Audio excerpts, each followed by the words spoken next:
Hi, I'm Brad Philpot, and I'm the author of English A Language and Literature for the IB Diploma.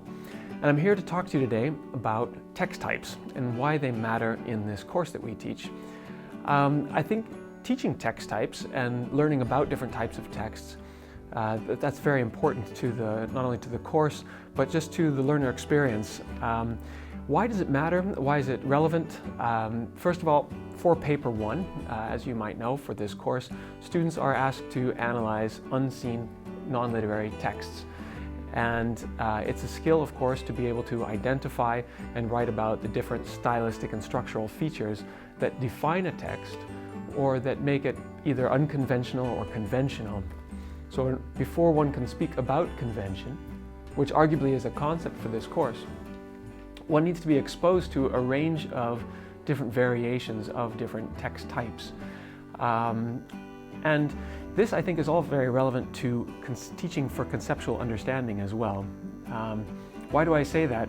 If we are to expose students to, say, 4 different letters, personal letters, and ask students to find the commonalities, to find the patterns, to make abstractions, to tell us as teachers where they discover common ground, that in a sense is a higher order thinking skill, and it's called evaluation, it's synthesis.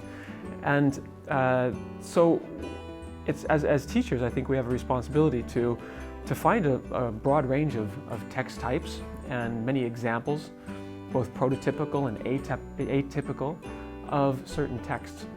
Now, I've done this in the new course book that I've written, and as you can see, it's section 1, and there are 12 text types that have been unpacked. And I know that students and teachers like to have key features defined. That's a subsection in each unit there. And I've given that, so it's a table with the key features, along with a definition of why a good letter of complaint should have a call to action, for example.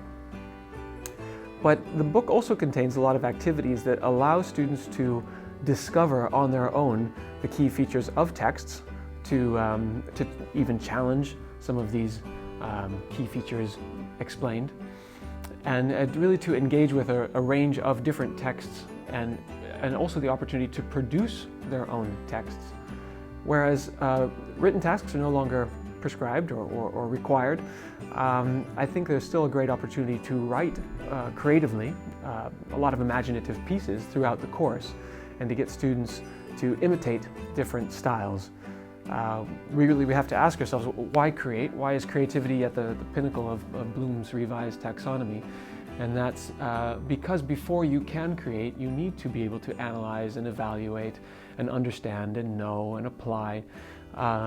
So let's go for it. I think it's really important that we shoot for creativity, explore a range of different text types, and ask students to find those commonalities and to discover different meanings through all of this. So I'd encourage everyone to continue teaching text types, working on text types, and do that hopefully with some of the activities there I've designed in the course book.